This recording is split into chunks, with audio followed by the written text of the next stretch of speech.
I'm checking the monitor over there. Okay, so, first things first. Cheers. Got a little bit of Modelo here. You know, it's good for a nice warm afternoon in the summertime, which is what it is now. And you should all go get your beer and donuts.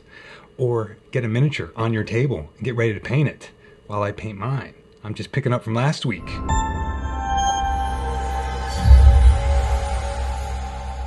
Greetings, good humans, and welcome to Tabletop Alchemy, where sometimes we make excuses. It's always what we do here. I'm an excuse-making machine.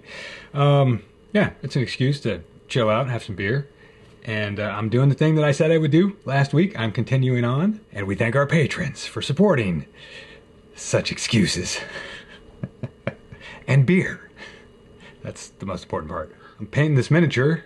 My little orc here with, he's the big orc with the big giant cannon. So I mentioned last week that I'm kind of using these next few weeks of hobby time to just put 2 hours a week into a miniature. And this week I failed at that even. All I could manage was 45 minutes. I'm just continuing on with a couple hours a week into this miniature because I just... Yeah, you guys know why. Yeah, I have to work on something here while we put on the other half of the screen here, wherever it's going to go. My little 45-minute painting session, which all I did for the orc here was, all I had time to do was apply some of the highlights and then put on the snake green wash. No, sorry, the snake green express color over that. That's all I had time to do. So, yeah, I mean... I don't understand. Most people get miniatures done. They're like, I painted this miniature in an hour. I painted an army in a day. And I'm like, yeah, I put a skin wash on and it took me 45 minutes. Because I'm good at what I do. Because I'm a pro hobbyist. Come on. Anyway, I'm doing double duty here. So, you know, I'm not joking when I say there's no mental capacity, there's no mental time, there's lots of stuff happening, whatever. But on my screen here, I've got some Project X footage here, and I need to go and find a couple of still frames for a particular reason that I can't show you right now. So I'm going to do that. While I chat about, I don't know, imposter syndrome, worry, the creeping worry, the recurrent worry that you're not good enough to do something. We all experience that, I'm pretty sure. If you don't experience that at all, there's probably something wrong and you should experience it. But you guys are aware that these videos are often way more for me than they are for any of you. But you know, I like to share it just in case there's somebody down in the doldrums just like me. So yeah, you know, so I'm working on Project X and working on miniature painting and everything. Sometimes you go through these dips in confidence, even if you are competent in what you're doing. I'm not saying that I'm competent in either of those two projects that I'm working on, but even if you are, I'm sure you still experience sometimes a lack of confidence or questioning that creeps into your mind like, what are you doing? You suck. This is terrible. Nobody's going to dig this. You know, for making a game, painting a miniature, building some terrain, writing a story. Those feelings are very common, right? Sometimes they're true, which is, you know, but they're never really as often as true as we think they are. I'm just trying to trick myself into keep going on both of these projects. This miniature right here, it's like base coated at this point. I'm considering this miniature sort of base coated with some, yeah, it's got recesses, shadows, but I definitely got to go in and do some good highlighting. I really want to take this guy, you know, I want to do the extreme contrast as I can do. How long it's going to take me to do that, I don't know, but I'm going to try it. That's the mission. You know, that's the goal for this particular miniature is extreme highlights. My version of extreme highlights is probably just like normal contrast on a miniature, but I'm gonna try it anyway. Obviously, we all know about the ugly phase, right? There's something where, as an artist, you're doing something, and the project goes through an ugly phase, right? You start from scratch. There's nothing there yet, so it can't be ugly yet. It's just all mental in your head, you know? And then you start working on it, and it has to go through the ugly phase. It has to go through the, like, I don't know if this is going to work. It's not like, you know, but you got to, like, trust the process, I guess, that sort of a thing. But you got to trust it. You got to keep going. You got to finish it. You got to see it through. Sometimes beer helps with that. Sometimes having people around you helps with that, that are supportive. You know, you always got to gauge when to be able to take criticism from people that are around as well. That's a big thing that I'm working on myself, you know, trying to figure out, like, when somebody's opinion is actually worth acting upon.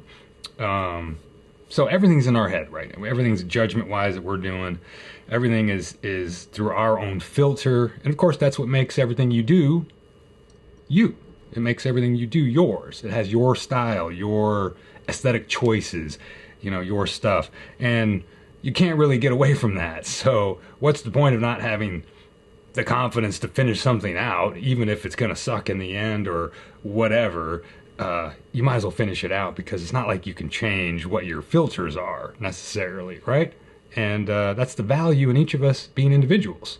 You know, we're all similar in many, many ways and connected. I kind of believe, I always say believe is a strong term to use for certain things. But yeah, we're all connected metaphysically somehow. They're just, anyway, in my opinion, I think we are. But nonetheless, we do have some individuality, some individual, just all the little things that make us us. Each one of us, our own thing. It's our own filter system. So our choices and everything result in a final product that isn't exactly like everyone else's final product. I mean, unless that's the intention, then the point is you're trying to make something that mimics another product. That's fine too. It's all choices. So anyway, yeah, just wanted to jabber about stuff I've already jabbered about. Feeling not up to the task or not capable.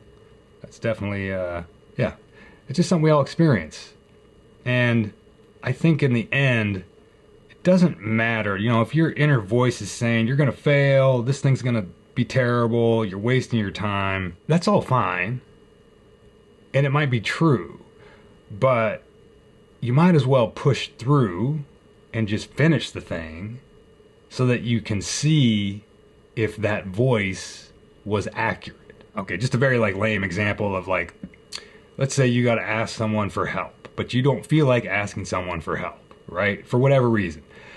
But the point is, if you already need the help and you go ask for help and you don't get the help, they say no, you're not any worse off than where you were before you asked. So why not just ask then? Because who cares if the answer is no or you don't get the help? I'm just trying to make a allegory or a metaphor. I don't know what hell, I don't know what the word is.